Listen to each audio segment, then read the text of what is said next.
SNP recovery an illusion?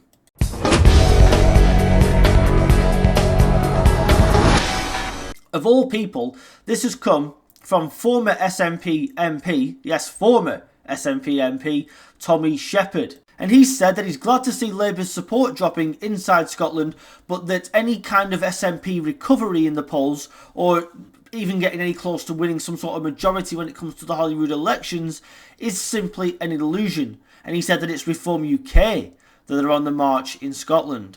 And for once, this guy actually makes a half decent point.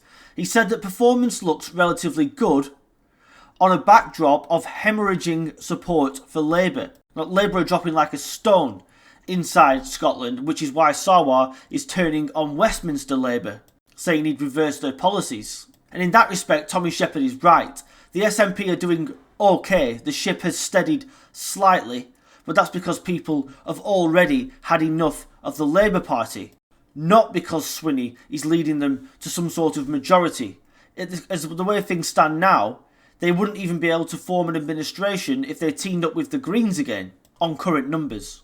He said the improving fortunes are illusionary and do not in reality show lost voters returning to the fold. Actually, the people who can take the most comfort from votes in recent by-elections are Reform UK, who have come from nowhere to establish themselves as the fourth party in Scotland. I've said plenty of times now, Reform UK do have some good candidates lined up, and you wait for them to be announced.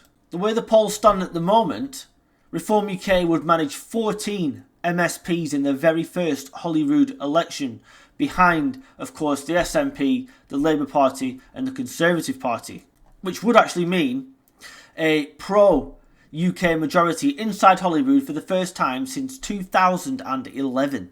But just imagine if these votes were true, but the SNP still managed to have the most MSPs. They'd have to try and form an administration with a pro-UK Holyrood. In other words, the whole thing would be complete and utter chaos.